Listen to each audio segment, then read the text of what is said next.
자, 안녕하세요. 영화는 꺼다는 보리자루 마냥 갖다놓고 지랄만 하는 방송, 전문성과의 거리두기를 진행하는 방송, 소소한 지적 허영을 채굴하는 방송, 스포일러가 별처럼 쏟아지는 방송, 끝은 창대할지 모르겠지만 일단 미약한 시작을 해낸 방송, 어디 영좀, 어디서 영화를 좀 봤니?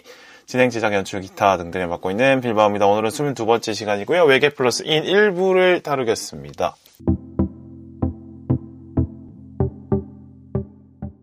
자, 뒤늦게 봤는데요. OTT를 통해서요. 아쉬움이 참 많이 남았습니다. 평이 안 좋길래 그 당시 여름 영화 시장에서 탑건 한산을 2번 봤었고, 범죄도시 보고 그랬었던 것 같고, 비상선언 보고 그랬습니다. 그 당시에 비상선언이 너무 실망스러워서 돈이 아깝다는 생각이 들어서 괜찮은 작품만 봐야겠다는 생각이 조금 강했던 것 같아요. 근데 그런데 볼 걸 그랬다. 영화관에서 봤었다고 하더라도 돈이 아까울 정도는 아니었을 것 같다는 게 제 생각입니다. 영화관에서 봤다면 더 만족도가 높았겠죠? 물론 흥행에 실패할만 했고 영화를 보니까 그 이유를 알겠습니다. 첫 번째로 산만함이죠. 병렬 구조로 전개가 되는 영화인데 고려와 현재 시대와 고려 시대 중 어느 것이 우선인지 정해지지 않은 느낌이었습니다. 어느 한쪽의 이해를 돕기 위한 구조였다면 더 이해가 쉬웠을 수 있었을 텐데, 일단 하나의 시대는 잡고 가니까요.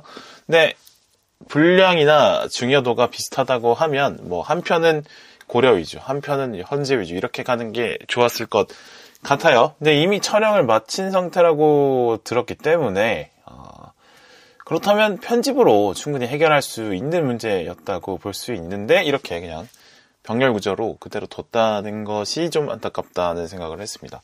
이건 마치 관객들이 2편까지 당연히 보겠지, 우린 쌍천만 갈 거야 하는 마음이 아니었다면 이렇게 만들기 어려웠을 거라고 생각을 해요. 쌍천만을 달성한 신감께 1, 2를 보면 1에서는 차태현 이야기로 갈무리가 되고 2편에서는 김동욱의 이야기로 완결이 되죠. 완결성이 있었습니다. 그런데 외계인 1부에서는 완결성이 있다라고 얘기하기 어렵죠. 그냥 이야기의 전개 정도에서 1부가 끝이 났습니다. 이 병렬 구조가 상당히 산만함을 줬다라는 생각이 들고요. 또 세계관 자체도 산만할 수밖에 없었다라고 볼 수 있겠습니다. 현재는 SF적인 요소가 많이 들어가 있고, 고려시대에는 약간 판타지적인 요소가, 무협스러운 요소가 들어가 있는데, 이 둘을 연결시키는 거는 외계 플러스인의 등장이니까, 그렇다면 안 그래도 이야기가 어려운 병렬 구조인데다가 또 이질적인 요소까지 섞여 있기 때문에 이야기 자체가 상당히 어렵게 진행이 될 수밖에 없었겠죠. 이 영화의 세계관 자체가 복잡할 수밖에 없었다라는 것이고, 이 외계인이라는 존재에 대한 어떤 정확한 배경, 정확한 목적, 이런 것도 알기 어렵게 설정이 되어 있습니다. 마지막에 김태리가 맡은 역할이 현재에서 왔고 고려시대에 왔다가 다시 현재로 돌아가는, 그러니까 현재와 고려시대 사이를 연결시켜주는 사람이라는 걸 마지막에 보여주긴 하는데, 그것이 어떤 의미인지까지는 나오지 않기 때문에 이 세계관 자체도 이해하기 좀 어려웠다. 그리고 등장인물이 너무 많죠. 일단 병렬적인 구조이기 때문에 고려 시대에만 나오는 등장인물이 있고, 현재 시대에만 등장하는 인물들이 있고, 또 거기에 나오는 인물들의 맡은 배우들이 또 꽤나 이름값이 있는 배우들이기 때문에 어느 인물 하나 쉽게 별다른 의미 없이 지나가는 배역이겠군이 거니 생각을 할 수 없습니다. 다 중요한 역할들인 거죠. 그래서 다 어떤 인물마다 어떤 중요성이 있는지 또 파악을 하면서 봐야 됐기 때문에 어느 인물에 포커스를 두기도 좀 어려웠다. 이런 것도 역시 이 영화가 산만하게 느껴지는데도 역할을 하는 것 같습니다. 그러니까 기존에 배경 지식이 없는 상태에서 완전 처음 보는 이야기에서 아주 받아들이기 어려운 구조였다라는 걸 생각이 드네요. 어벤져스도 등장인물이 많죠? 그러나 병렬 구조까지는 아닙니다. 영화가 나오기 전에 마블 코믹스가 또 있기 때문에 그것을 통해서 사전 정보를 또 알 수가 있었고, 신과 함께도 역시나 웹툰이었기 때문에 사전 세계관 같은 거를 알 수 있는 또 길이 있었죠. 또 직접 그 만화 코믹스나 웹툰을 보지 않더라도 유튜브를 통해서 어벤져스나 신과 함께를 보고 가기 전에 알아야 될 어떤 세계관에 대한 정리, 그 전 편의 영화들의 이야기의 줄거리들을 알고 갈 수 있었는데, 이 외계 플러스 2인 같은 경우는 그런 어떤 이 세계관이나 설정에 대한 정보가 풀려있지 않았기 때문에 좀 더 어려웠다라는 생각이 듭니다. 반지의 제왕도 마찬가지로 원작 소설이 있었고, 또 반지의 제왕은 등장인물이 많고 새로운 세계관을 소개하는 것은 맞지만 1편 반지연정대에서 이야기를 천천히 진행시키면서 세계관 전체를 일단 보여주고 이해시키는데 1편을 다 써버렸기 때문에 특별한 이야기를 전개하지 않고 세계관을 보여주는 데만 1편을 썼다고 저는 생각을 하는데, 그래서 반지의 제왕은 그래도 1편만으로 이해가 충분히 됐고 이 전체 시리즈 중에 어떤 역할을 하는지도 알 수가 있었죠. 그렇습니다. 그러나 외계 플러스 2는 이 외계 플러스 인 1부는 이 자체로 완결성을 찾았다라고는 보기 어려운 것 같습니다. 분명히 2편까지 봐야 이해가 되가 완성되는 구조가 있었어요. 이건 좀 관객에 대한 기만이지 않나 이런 생각을 합니다. 당연히 최종은 영화니까 사람들이 많이 보겠지라고 생각을 하신 것 같아요. 영화 관람도 일종의 상거래입니다. 관객은 1편을 해당하는 금액을 줬고 제작에 관련된 모든 사람은 그 금액에 맞는 어떠한 형태의 해소를 줘야 했다라고 생각을 합니다. 이 영화가 전개에 가까운 상태에서 영화가 마무리됐기 때문에 완결성을 스스로 갖기 어려웠다. 그래서 영화가 많은 비판을 받을 만하다. 동의할 수 있는 부분입니다. 그런데 그렇다고 많은 비판을 듣고 망작이라는 오명을 뒤집어 쓰고 사라져가기엔 조금 아쉽다. 성적을 보아하니까 흥행할 만한 작품은 아닐 수 있으나 손익분기점이 700만이라고 하는데 그걸 밑도는 정도는 했어도 괜찮지 않을까 싶은데요. 예를 들어서 지금 현실 결과로는 150만 관객을 동원한 것으로 나오는데 그래도 300만, 400만, 500만 정도는 해도 나쁘지 않았을 것 같다. 그 정도의 가치는 있지 않나 이런 생각 해봐요. 왜 이렇게 150만밖에 안 들었을까? 첫 번째로 입소문이 나지 않은 것, 그리고 입소문이 나지 않은 상태에서 악평이 좀 퍼졌던 것 같습니다. 이른바 5연타석 흥행을 친 최동훈이라는 감독이 꼬꾸라지는 것에 희열을 느껴서 그런 어떤 외계인 망했대, 외계인 재미없대, 노잼이래라는 평가들이 싹 돌았던 것 같아요. 그만큼 최동훈 감독에 대한 기대가 컸었고 그래서 실망도 컸다라고 볼 수도 있겠지만 이런 최동훈 감독 같은 영웅의 몰락이 사실 사람들은 그걸 보면서 좀 즐거워하고 화제가 많이 되기도 하거든요. 최동훈의 실패 자체가 화제가 돼서 영화 자체에 대한 관심을 좀 적게 만들었다라고도 저는 생각을 합니다.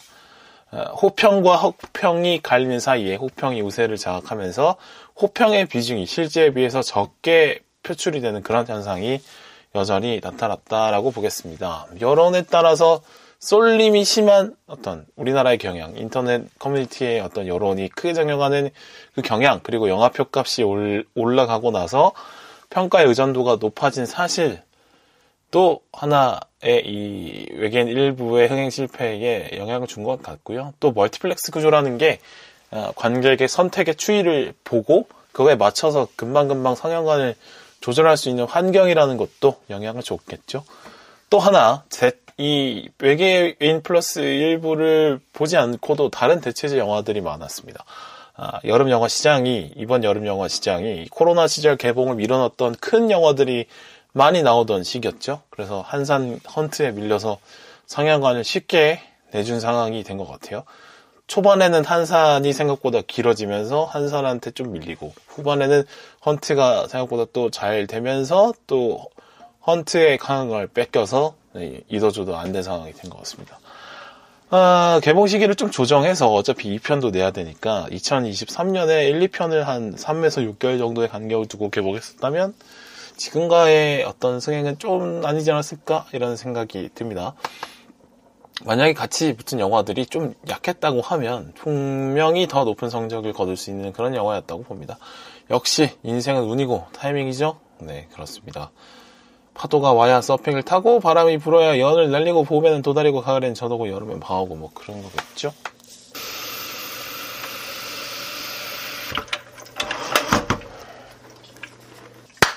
자, 최동을 위한 변명을 한번 시작해 보도록 하죠. 저는 이 영화가 그래도 좀 더 높은 평가를 받을 수 있는 만한 가치가 있다라고 생각을 하는 편입니다. 자, 이 영화를 볼 때 저는 한국인들이 판타지에 대해서 무심하다라는 그 경향을 다시 한번 확인해 볼 수 있었다고 봐요. 한국인들이 왜 웃음 콘텐츠에 대한 태도가 좀 비슷합니다. 약간 한번 웃겨봐 하고 팔짱을 끼고 보는 사람을 사실 웃길 수 있는 방법은 없죠. 반대로 호감을 갖고 있는 사람의 농담은 그 수준 등과 상관없이 뭘 해도 웃깁니다. 우리가 개그맨 이수근 씨가 드립을 치려고 약간 드릉드릉 하면서 익살스러운 표정을만 지어도 이미 웃을 준비가 되어 있게 되는 그런 반응을 자동적으로 하게 되는 것처럼, 반대로 헤어질 결심에 김신영 배우가 나와서 웃긴 연기를 하지 않았음에도 불구하고 관객들은 그것에 대해서 웃기다고 생각하는 것처럼, 어떻게 보면 개그, 유머의 내용보다 그 사람의 캐릭터에 대해서 우리가 어떻게 인식하고 있느냐가 어떻게 보면 중요할 수도 있는 거죠. 그러니까 웃을 준비가 되어 있는 마음을 갖고 있다면 웃길 수 있다는 겁니다. 그게 먼저라는 거죠. 어떻게 보면. 우리나라 사람들은 웃기는 거를 좋아하지만 웃기는 것에 대한 어떤 태도가 생각보다 냉정한 경우들이 많고, 돈을 쓰려고도 좀 잘 안 하는 경향들이 있죠. 네. 이런 어떤 웃기는 것에 대한 존중이나 개방적인 자세가 좀 떨어진다고 봅니다. 코미디언이라는 사람들의 재능과 재능의 가치가 생각보다 높음에도 불구하고, 그 코미디언들의 활동폭이 사실은 다른 영역에 있는 연예인들과 보다는 좀 폭이 좁다고 저는 생각을 해요. 그러니까 가수나 배우분들이 인기가 많고 재능이 있으면은 뭐 웃기는 역할도 좀 했다가 뭐 예능도 했다가 노래도 하고 뭐 이런 것들이 오히려 폭넓게 작용할 수 있는데, 코미디언으로 출발하신 분이 갑자기 진지한 연기를 하거나 진지한 노래를 부르면 그것에 대해서 그것 자체로 받아들여주지 않으려고 하는 느낌. 아까 뭐 김신영 씨의 사례를 제가 말씀드렸습니다만 그런 문제들이 있다는 거죠. 어차피 코미디언 분들이 갖고 있는 어떤 현실에 대한 지각, 그 상황을 읽는 능력, 그 상황에 맞는 멘트를 골라서 순발력 있게 내뱉는 그 능력, 이런 거 보면 사실 어떻게 보면 대체 불가능한 엄청 가치가 높은 재능이 있음에도 불구하고 그것에 비해서 값어치를 인정받지 못하고 활동폭도 좁은 것 같다라고 생각을 합니다. 저 개인적으로 생각으로는 뭐 영화, 드라마, 뭐 폭넓게 시사 프로그램까지 코미디언 분들이 잘할 분들이 더 많다라고 이렇게 생각을 합니다. 자, 그러니까 우리나라 사회에서는 유머나 코미디나 뭐 판타지처럼 실용적이지 못한 소리를 그냥 신소리라고 여겨버리는 것 같아요. 유머의 가치는 생각보다 높음에도 불구하고 엄숙주의가 상당히 좀 있기 때문에 그런 것 같습니다. 현실을 너무 긴장하고 봐야 된다, 이런 태도가 상당히 좀 지배적이죠. 웃음에 대한 태도가 제가 볼 때는 만화, 판타지 소설, 무협 소설, 웹툰 등의 상상력을 발현하는 게 필수인 작품들에 대한 어떤 우리 사회 어른들의 태도와 웃음에 대한 태도가 비슷하다, 이렇게 보고 싶습니다. 이 태도들이 사회 전반에 영향을 미치고 있죠. 이른바 생존에 불필요하다고 여겨지는 것들에 대한 어떤 평가가 상당히 박하다, 이렇게 저는 느껴집니다. 물론 이 사회 기성세대 분들께서는 거친 생존투쟁, 전쟁, 산업화를 겪은 뭐 그런 분들이라 충분히 뭐 이해할 수는 있습니다만 그런 경향이 있긴 하다, 이렇게 말씀드리고 싶네요. 또 하나 제가 찾아본 원인으로는 판타지는 여전히 우리의 것이 아니라 남의 무대, 남의 것이라는 태도가 있다라는 걸 좀 생각을 해봅니다. 판타지 무대가 우리가 사는 공간에 들어오는 것이 좀 익숙하지 않은 것 같아요. 첫 번째로 그 이유가 전통 문화와의 단절이 좀 있습니다. 우리는 도술적인 느낌, 상상력, 민속 문화적인 상상력, 이 현실과 많이 차단이 되어 있죠. 사실 우리나라에서 무속신앙이 생각보다 꽤 많은 어떤 영향력을 발휘하고 있음에도 불구하고 그것을 양지로 꺼내는 것에 대해서는 여전히 좀 부끄럽다, 말이 안 된다, 이렇게 생각을 하는 것 같습니다. 약간의 종교 하위 개념으로 이렇게 생각을 하죠. 의존도에 비해서 떳떳하게 드러내기는 어렵다, 이렇게 인식을 하고 있는 것 같고요. 뭐 제가 볼 때는 뭐 무속신앙이나 뭐 일반 종교다 크게 차이점보다는 공통점이 많다고도 느껴지는 편인데 말이죠. 또 하나, 우리가 살아가는 데 중요한 의식주 중에서도 우리는 식문화만 한식을 유지하고 있을 뿐, 의복이나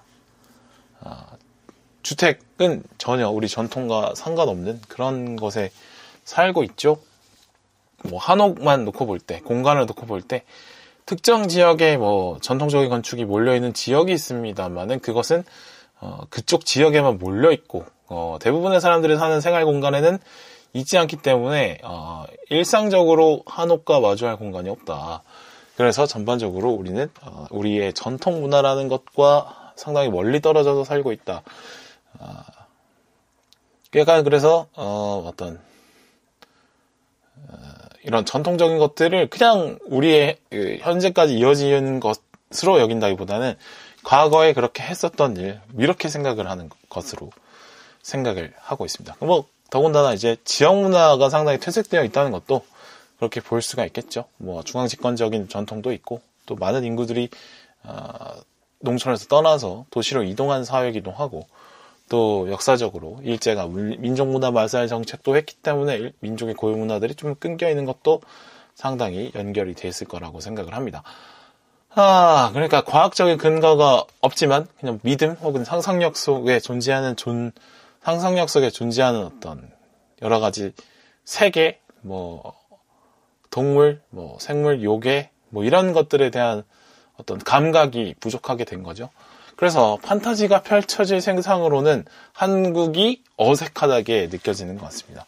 근데 비슷한 동양 문화권에 있지만 이런 전통 신앙, 무속 이런 쪽에 많은 상상력을 투자하고 있는 일본을 보면 그런 어떤 전통적인 고유의 세계관을 통해서 많은 이야기들을 만들고 있잖아요. 뭐 대표적으로 뭐 미야자키 하야오의 센가치히로의 행방불명 같은 작품도 있을 것이고 이누야샤도 있을 것이고 귀멸의 칼날도 있을 것이고 많죠. 일본에 사는 분들은 우리보다 훨씬 귀신, 요괴, 도깨비, 무당 뭐 이런 쪽에 관련해서 친근하게 느끼는 것 같습니다. 이런 생각을 해보다 보니까 뭔가 포켓몬도 약간 그런 세계관의 연장이지 않을까 싶어요. 약간 그런 어떤 귀신, 요괴 뭐 이런 것들이 약간 귀여운 형태로 포켓몬으로 나온 게 아닐까, 상품의 형태로 나온 거 아닐까. 그냥 길 가다가 만날 수 있는 그런 세계관이잖아요, 포켓몬이라는 게. 약간 그렇지 않나? 이런 건 조금 이제 생각 한번 더 해볼게요. 어쨌든 일본과 비교했을 때 우리는 전통적인 문화의 노출이 많이 적다. 그리고 그거 가지고 작품을 만드는 경우도 더 적다. 이렇게 말씀을 드리고 싶은데 그러니까 우리 사회의 전통과 맞닿아 있는 어떤 상상적인 요소가 많이 부족하다. 이렇게 말씀을 드릴 수 있겠네요. 자, 그리고 현실적인 작품에 대한 선호가 우리나라에서 높다라고 볼 수 있겠습니다. 천만영화 목록을 제가 한번 살펴봤거든요. 천만영화 목록을 보니까 과거 역사적 사건을 배경으로 한 작품들의 선호가 많았던 것 같아요. 광해, 택시운전사, 명량, 실미도, 왕의 남자 이런 거는 이제 과거 사건에 대한 이야기고 또 현재를 배경으로 했던 북한 직업 베테랑 기생충 같은 이야기도 있겠죠. 대부분 이제 실제 현재거나 아니면 실제 했던 사건 쪽에 관심이 있다고 보겠습니다. 나머지 이제 천만영화에 뭐가 있냐? 신과 함께 원투가 있고 그 다음에 어벤져스 시리즈가 있거든요. 어벤져스 시리즈는 좀 논외로 하고 신과 함께는 그러면 판타지 아니냐? 맞죠? 판타지 맞습니다. 그러나 신과 함께는 판타지가 맞습니다만 장년층 이상에게 익숙한 전통 무속 신앙적인 느낌, 불교적인 세계관, 뭐 내세, 뭐 효, 가족, 뭐 눈물 같은 그런 감성적인 것도 장년층에게 충분히 호소할 수 있는 그런 가치들을 담고 있기 때문에 신과 함께 원투는 판타지가 맞지만 흥행할 수 있었다라고 볼 수 있을 것 같아요. 이런 신과 함께 원투처럼 예외적인 경우를 제외하고는 SF나 판타지가처럼 상상력이 많이 펼쳐져야 되는 그런 작품들에 대해서 비토가 강한 층이 확실히 존재하는 것 같습니다. 내가 그걸 왜 알아야 돼? 라고 하는 그런 것들이죠. 시공간의 개념이 현실과 아예 동떨어진 그런 개념에 대한 이야기를 내가 왜 굳이 이해를 해야 되냐라고 말씀을 하는 것 같아요. 자, 여기서 한번 어그로를 한번 끌어보도록 하겠습니다. 자, 우리나라 분들 해외에서 만들어진 판타지에 대해서는 그러라니 너그럽게 이해해주는 태도가 있지 않습니까? 일단 뭐 반지의 시리즈 나올 때마다 항상 그 당시에도 반지의 시리즈가 나왔던 15년 전, 뭐 16년 전 이럴 때도 상당히 인기가 있었고요. 그 다음에 해리포터 시리즈도 상당히 해리포터에 대한 진성 팬들이 많이 있었죠. 또 뭐 최근 뭐 3, 4년 전만 해도 그 어벤져스 엔드게임 인피니티 워 이거 한창 나올 시절에 얼마나 많은 사람들이 가서 다 봤지 않습니까? 그리고 그 어벤져스 시리즈를 이해하기 위해서 많은 어떤 유튜브 영상을 통해서 혹은 뭐 정주행을 통해서 그 앞뒤 맥락을 이해하려고 하는 열정을 통해서 그 영화들을 보러 가고 그랬었잖아요.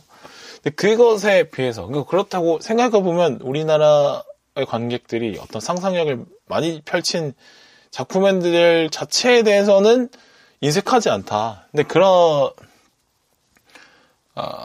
해외가 배경인 어떤 판타지적인스러운 그런 작품들에 대해서는 생각보다 상당히 열려있다, 좋아한다, 이렇게 보면 되겠습니다.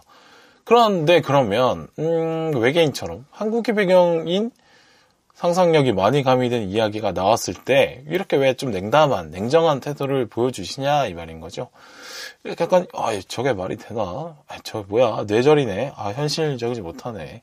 약 빨았네. 뭐 이런 식으로, 그런 반응을 보이는 것 같습니다. 약간 이중적인 태도 아닐까요? 그래서 뭐 문화 사대주의 이렇게까지는 표현할 수 없다라고 보지만 뭐 그래요. 어느 정도 그래도 잣대가 공정하지 않다 이런 생각은 듭니다. 아직은 한국 영화 관객들이 큰 스케일에 익숙하지 않다. 이렇게 해보죠 뭐.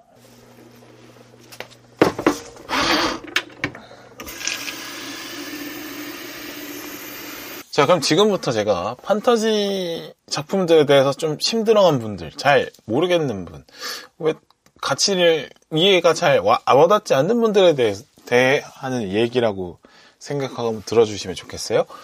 저는 판타지가 폭넓은 걸음이라고 생각합니다. 보폭을 크게 걷는 느낌이라고 저는 생각을 해요.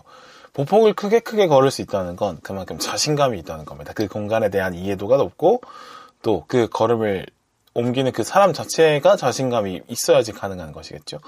판타지는 현실에 대한 어떤 공간과 시간에 대해서 정확하게 이해를 하고 있고 그것을 과감하게 떠난다는 걸 얘기합니다. 판타지의 배경은 우주, 바다, 하늘, 천국, 지옥, 뭐 심지어 다른 차원의 세계까지 다양한 공간에서 이루어지고 그 다음에 먼 과거부터 먼 미래까지 그리고 그 먼 과거와 먼 미래가 만나는 시간대까지 다양한 시간대에 존재를 하죠.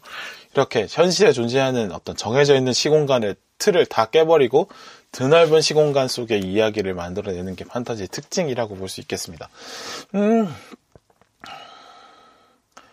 그러니까 이런 판타지를 만들고 좋아하고 즐기는 거는 약간 여행을 떠나는 것과 비슷하죠. 여행을 떠나려면 현실에서 버틸 만한 충분한 시간적, 경제적 여유가 있어야 되는 겁니다. 여행을 떠나는 기간만큼 일을 하지 않아도 내가 뭐 세금을 낼 수 있고 가족들을 부양할 수 있고 뭐 대출을 갚을 수 있는 그런 정도의 여유가 있다라는 거죠. 시간적 여유도 다들 있어야 되는 거고요. 판타지를 만들고 즐기고 한다는 거는 그만큼 문화적인 여유가 충분하다라는 걸 이야기하는 겁니다. 문화에 대한 이해도가 높다라는 것을 보여주는 것이기도 하죠.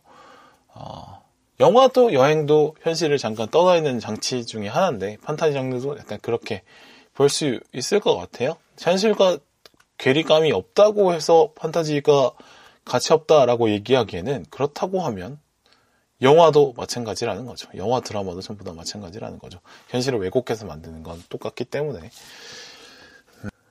자, 나와는 다른 형태, 다른 생활 방식을 갖고 살아가는 사람들이 많습니다만 그 또한 결국엔 나와 같은 사람이기 때문에 분명 통하는 지점이 있을 거라고 믿고 그 사람과의 대화를 시도하고 만남을 시도하면 새로운 경험을 할 수가 있게 됩니다. 자신을 자극할 수 있는 어떤 새로운 기회를 얻는 거죠. 판타지도 그런 경우라고 볼 수 있지 않을까 싶습니다.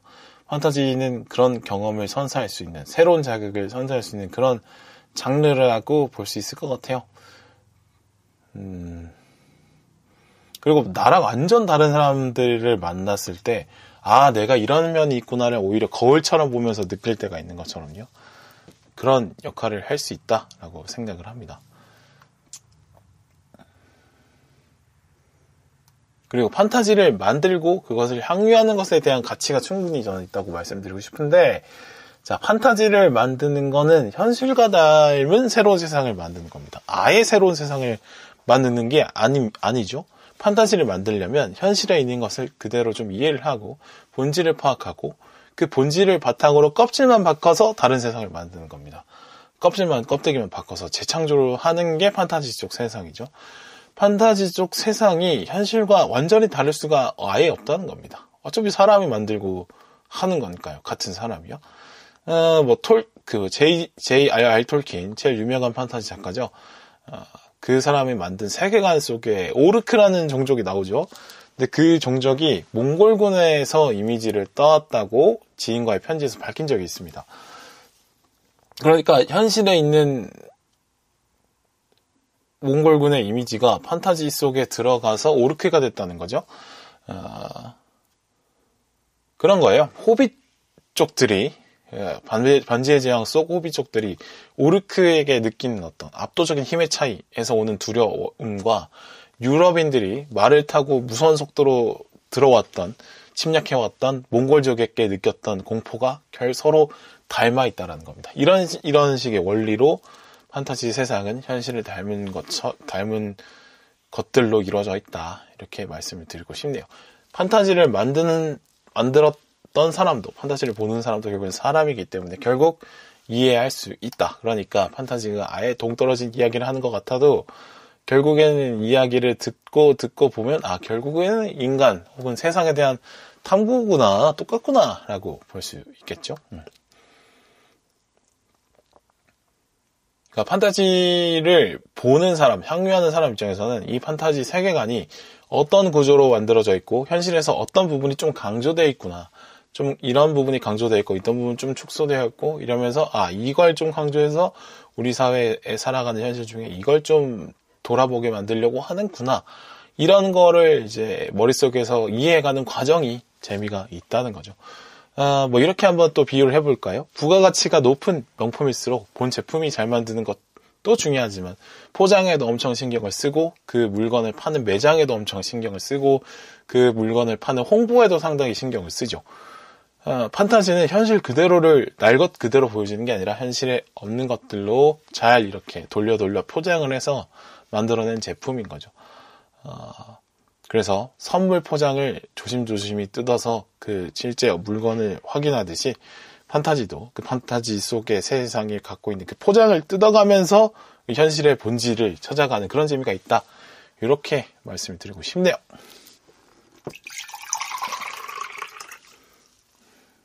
자, 그런 의미에서 제가 판타지에 대한 이런 얘기를 왜 이렇게 길게 했냐. 그러니까 한국도 이런 판타지를 만들어낼 때가 됐다. 이렇게 말씀을 드리는 겁니다.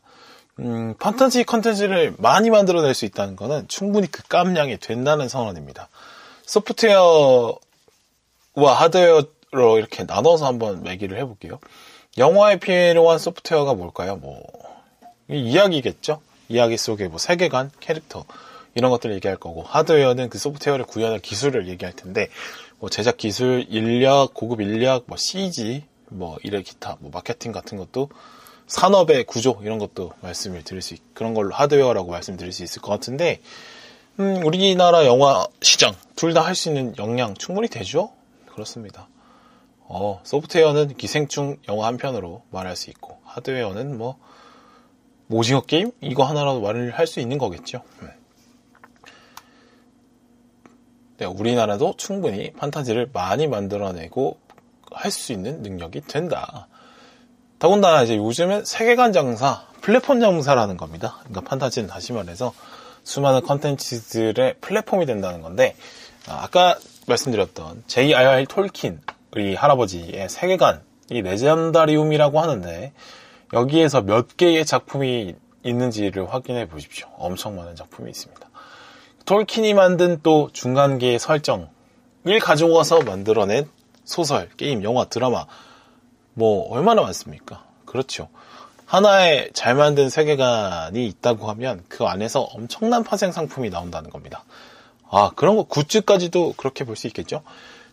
마블 시네마틱 유니버스 하나 대박을 쳐놓으니까 이거의 작품이 몇 개나 나옵니까? 얼마나 많이 나왔습니까? 거기다가 뭐 드라마도 만들지, 또 뭐 굿즈 만들지, 그죠? 얼마나 많은 수익을 거뒀나요? 우리 SM 쪽에서도 광야 세계관 열심히 또 만들고 하고 계시지 않습니까? 세계관 장사, 세계관 하나 잘 만들어 놓으면은, 정말 우리 문화산업에서 돈을 쉽게 벌 수 있는 어떤, 공장이 하나 열린다? 이렇게 볼 수 있겠죠. 그런 의미에서도, 세계관, 판타지 세계관을 만드는 것 자체 상당히 중요하다. 이렇게 말씀을 드리고 싶고요. 자, 판타지는 지적 헤게모니에 대한 장악시도, 뭐 이런 걸 수도 있다고 봅니다. 마블 유니버스 볼까요? 마블 유니버스의 배경은 사실 뭐, 아무 때나 하죠. 어느 곳이나 갈 수 있죠. 과거, 미래, 현재, 시간 다 있고요. 그리고 우주와 전 우주 다 들어가 있고 또 다른 차원이라는 공간까지. 그러니까 시공간의 제약이 없습니다. 마블 시네마틱 유니버스에는요. 근데 이거는 어떻게 보면 미국과 미국 사회가 이 세상, 인간을 어떻게 인식하고 있고 해석하는지를 보여주는 틀이라고 볼 수 있겠습니다. 당연히 마블 유니버스를 한국에서 만들었다고 하면 좀 다른 색깔이 나올 거라는 거랑 똑같은 거죠. 마블 유니버스를 본다는 건 어떻게 보면 미국과 미국인의 세상에 대한 해석을 받아들이는 과정이라고도 볼 수 있겠습니다. 이런 거는 좀 비슷하죠? 같은 문제를 놓고 CNN과 알자지라의 해석은 당연히 다르고, 근데 우리는 CNN의 해석으로 세상을 보고 있는 것처럼, 어떻게 보면 이제 우리는, 과거, 미래, 현재 시간과 전 우주적인 공간을 미국인의 시각으로 보고 있는 것 아닐까, 이런 생각이 듭니다. 판타지는 이런 것처럼, 시공간의 제약에서 벗어나 있기 때문에 마음껏 인간의 본질, 시간, 공간에 대한 해석을 마음껏 해낼 수 있습니다. 그리고 그 해석을 화려한 볼거리로 포장하는 기술일 수 있죠. 그러니까 우리가 만든 판타지나 SF 이런 걸 많이 팔아야지 우리의 시각으로 세상을 인식하는 사람들이 많아진다는 걸 의미한다고 생각을 합니다. 한국에선 판타지 많이 만드는 건 이 세상에 대한 해석을 많이 만들고 파는 거죠. 그렇죠. 어떻게 보면 이제 한국 판타지 관련 콘텐츠들에게 부족한 거는 어떻게 보면 실패의 경험인 것 같아요. 지난 에피소드에 말씀드린 것처럼 사냥에게 실패나 패배라는 결핍이 필요했던 것처럼요. 최동훈 감독이 한국에서 저런 판타지를 만들 수 있다라고 시도하고 생각했고 그걸 시도하고 실패를 맛본 것이라고 봐주면 어떨까요? 최동훈 감독이 누굽니까? 사건의 재구성, 타짜, 전우치, 도둑들, 암살, 오연타 흥행을 했고 그 중에 천만이 2개입니다. 이런 영화를 또 만들 수 있는 사람이죠. 또다시 최동훈이 1000만 영화 만들 수 있을까라고 하면 분명히 만들 수 있을 겁니다. 충분히 과감한 시도를 할 수 있는 개인의 능력이 있고 그런 투자금을 가져올 수 있는 능력이 있고 그런 어떤 시스템을 만들 수 있는 능력이 있는 사람이죠. 그래서 도전해보는 거 아닐까라고 한번 생각을 해봐요. 분명 이런 외계 플러스인 일부처럼 리스크가 있다, 이 작품은 리스크가 크다라는 걸 잘 알고 있는 사람이라고 생각합니다. 그럼에도 해봤다고 저는 믿고 싶어요. 약간 응원하는 마음으로 보면 좀 안 될까 이런 말씀 드리고 싶은데 뭐 좀 그런가요? 최동훈 감독 누구보다 판을 잘 벌리는 감독이고 그 판 위에서 신명나게 이야기를 만들 수 있는 감독인 건 우리가 다 잘 알고 있지 않습니까? 그렇습니다. 그 최동훈 감독이 영화를 갖고 재밌게 잘 갖고 놀았기 때문에 그 영화를 봤던 관객들도 즐거웠던 거죠. 그래서 이 영화의 실패를 놓고 이제 최동훈은 끝났다라고 얘기하는 분위기까지는 아닙니다만 그래도 외계인 플러스 일부를 보고 그래 이런 해서 좀 문제가 있고 그러나 재밌네. 그래 2편 그래도 2편까지는 볼까? 라는 생각을 좀 가져보시면 어떨까라는 생각이 들어요. 최동훈의 기를 죽이지 말자. 최동훈 감독 때문에 또 우리가 재밌게 본 영화들이 많은 것만큼 이번 기회를 한번 더 주자. 이렇게 한번 말씀을 드려보고 싶고요.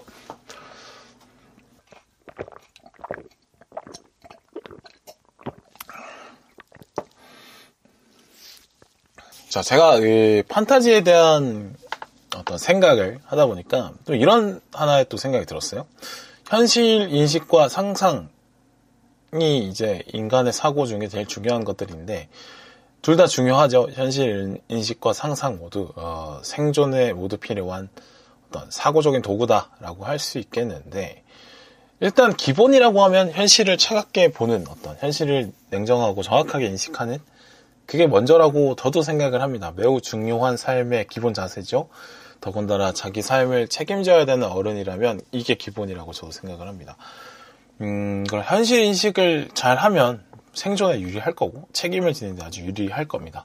그런데 그것만으로 사람은 행복할 수 없는 존재입니다.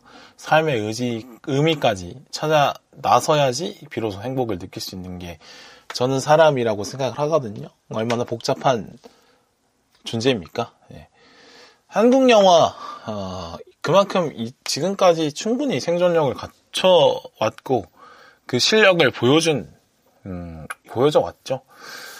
그렇다면 이제는 좀 품격 있게 상상을 펼치고 어떤 비전을 제시할 차례이지 않나 이렇게 생각을 해요.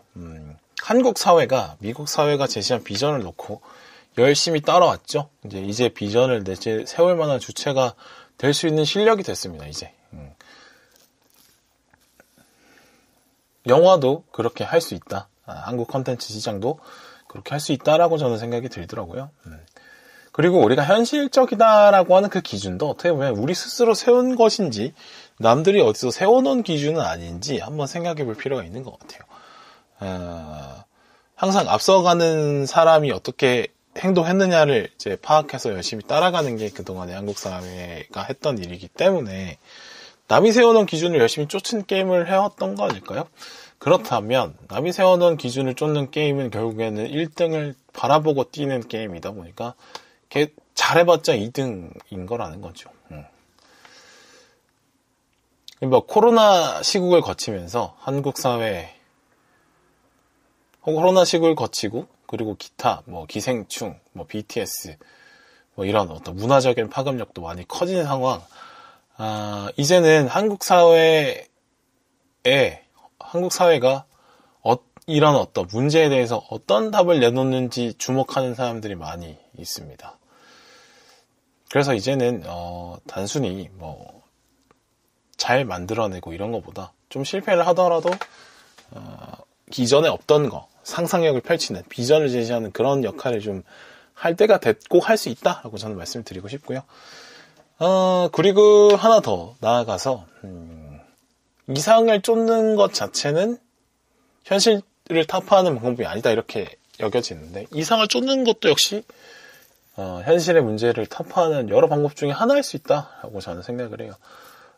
우리 사회에서 높은 성공을 거둔 사람들 중에 현실에서 넘어지지 않는 선택을 계속 해서 그 자리에 간 사람은 없을 겁니다. 넘어질 거라는 걸 알면서도 과감한 시도를 했고 그 시도가 결국에는 성공으로 돌아왔기 때문에 그 자리에 가신 분들이 많이 있을 거예요. 이른바 넘어지지 않는 선택을 했을 때 넘어지진 않았겠지만 뭐 자신의 능력을 100% 발휘할 수 있는 자리에 못 갈 확률이 높다 이렇게 저는 봅니다.